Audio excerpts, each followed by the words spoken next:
Hi, welcome to Finance, Business and Investing. In this video, I will discuss the 5 most important lessons that can be learned from Grant Cardone's book titled 10x Rule. The 10x Rule is all about having a mentality of pure dominance and figuring out how to be the alpha of your industry. Extreme 10x goals and extreme 10x action are the two parts that make up the overall main points that Grant Cardone makes regarding how to achieve extreme amounts of success. These points can be divided into 2 parts. There is a wealth of useful information that you can take away from this that will assist you in emerging from your slumber and realizing your full potential. Let's find out how. First and foremost, you should set 10x goals to bootstrap your success. Perhaps you need to get a new job, drop those extra 40 pounds, or find a suitable romantic partner. There is one thing that applies to all of these different aspects of your life, even though they cover different parts of your life.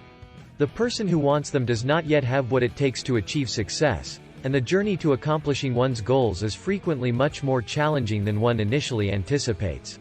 This is due to the fact that people have a propensity to underestimate the amount of time, energy, and money that is required to bring their projects to the point where they are successful. Because of this, you ought to push yourself well beyond the limits of your comfort zone in order to achieve the success you seek. Let's say I want to amass a significant amount of wealth for myself.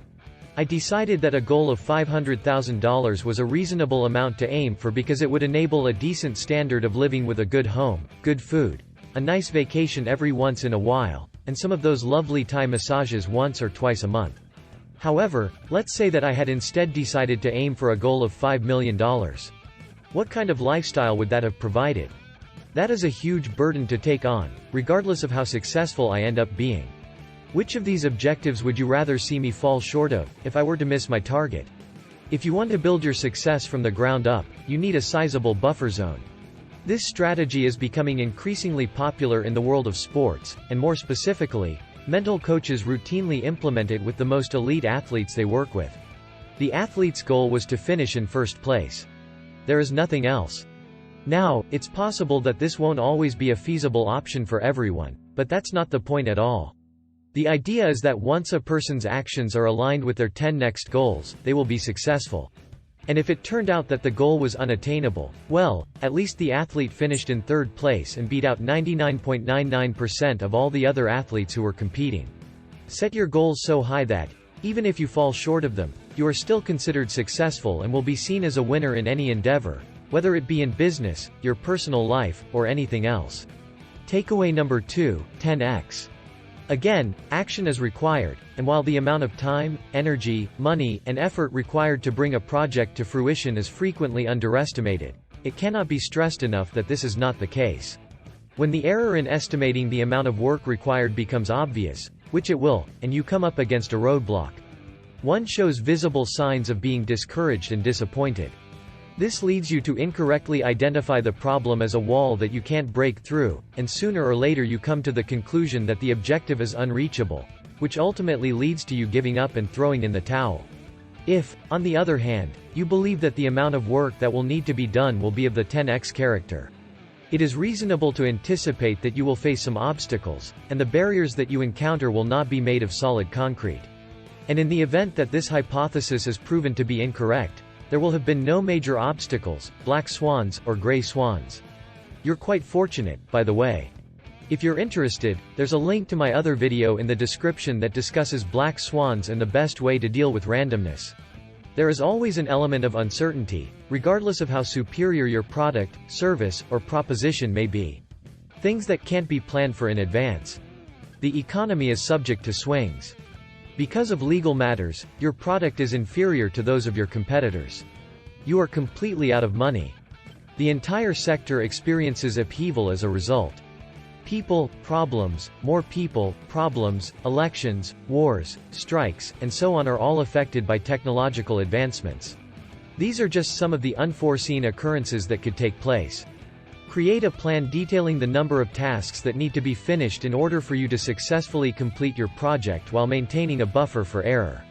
After that, multiply that number by 10. So there you have it.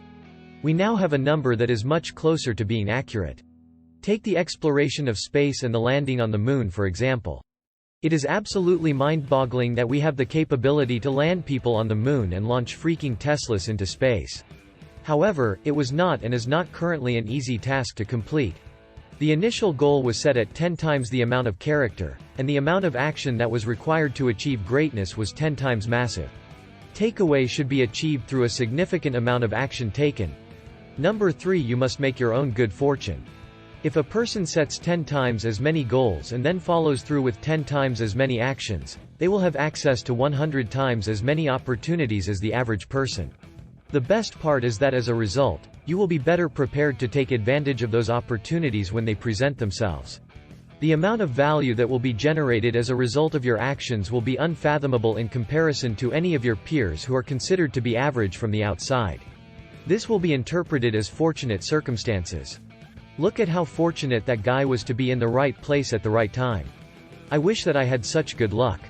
What they don't see is the enormous amount of effort that was required to put you in that place in the first place. Take Tiger Woods as an example. Regardless of how you feel about him, you have to give it to him. He put in the work. He has achieved a great deal of success. However, when one only watches a single competition, it is possible to interpret certain shots as being lucky, whether it be a lucky hit, lucky pounds, lucky roll, or lucky whatever. But what isn't shown is the significant amount of practice that was put in, which included tens of thousands upon tens of thousands of hours spent on the driving range and millions upon millions of puts. Is he really that lucky in that tournament, or is it just the result of his hard work paying off? Or, to use two different fund managers as an example, which one of them will be more lucky picking more successful companies? The manager who attends 100 company meetings and conducts 100 due diligence investigations each year versus the manager who only meets with and investigates 5 companies each year. It is well known that Warren Buffett reads a significant number of annual reports each and every year. I'll just say that sometimes actual luck and uncertainty might have something to do with it, but that it can't be calculated with. That's all I'm going to say about it. Aside from the fact that you don't see or hear about the large number of times successful people tried it and failed, after all, the world only pays attention to them when they're winning in the end. The world pays attention only when they're winning. The bottom line is that the more actions you take, the better your chances are of getting lucky. Therefore, get moving and start making your own luck right now. Takeaway. #4 Face your fears by facing them head on. You will achieve success by doing so. For instance, when I uploaded my very first video to YouTube, I was on the verge of a nervous breakdown. If you go back and watch that video, you'll be able to hear the anxiety in my voice. Fear is a fantastic indicator of where your attention ought to be directed. An absence of worries is a sign that you are only doing what is convenient for you, and since that won't get you anything other than more of what you already have, it's not a good sign. Fear is a representation of imagined dangers that feel all too real. Take this feeling, which you so often try to avoid, as a sign that what you need to do is right. For instance, if you're nervous about calling a client, that's a good indication that you should go ahead and make the call. In point of fact, you will be astounded by how much more powerful and self-assured you will become, and the truth is that everybody worries about something in their lives. However, what we do with that fear is what sets us apart from others. It actually functions as a competitive tool, albeit one that is free and, for the most part, underutilized. Therefore, the bottom line is to overcome your fears. Learn to look for and use fear so that you can know exactly what you need to do to overcome it and advance your life. Do not feed them by backing off or giving them time to grow. Instead, learn to look for and use fear. Lesson number 5. Do not compete, instead, dominate. We've all heard the old fable about the tortoise and the hare, and it teaches us that competition is for weaklings. The lesson, of course, is that the tortoise triumphs due to the fact that he moves slowly and methodically throughout the race. We are supposed to be the ones driving that, in contrast to the hare rushes, who get worn out and end up missing their chance to win from this story. Being a tortoise has its advantages. Someone who works their way toward their objective in a methodical and consistent manner is a fool. If there were a third participant in the fable, let's say the Duracell rabbit, and it had the speed of the hare and the steadfastness of the tortoise, then it would outperform them both and have no competition at all. It is recommended that you approach your objectives in the same manner as the tortoise and the hare by going after them in a ruthless manner right from the start and continuing to maintain contact with them all the way through the competition. Take the competition to your playground, where you give it your all with your energy each and every time. Even if you fail, you keep giving it your all because most people won't put in the effort required to be at your level. If you do this, you will achieve great results in any field you choose. The next step is to continue piling on wood and fuel more wood and more fuel until the fire is so intense and burns so brightly that it cannot be extinguished by rival businesses, shifting market conditions, or anything else. These are some of the most important things that I learned from following the 10x rule. Therefore, in order to realize your full potential, you should establish 10 times as many ambitious goals. Is it just me, or does this seem to be a common denominator among successful people?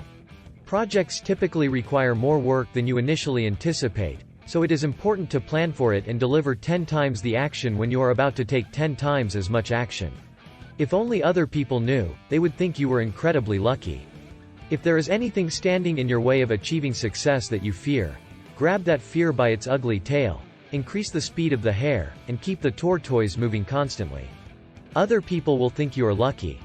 I've also heard that he's working on a sequel, which will be written specifically for you all and will be titled The 100x Rule. I really hope you enjoyed watching this video.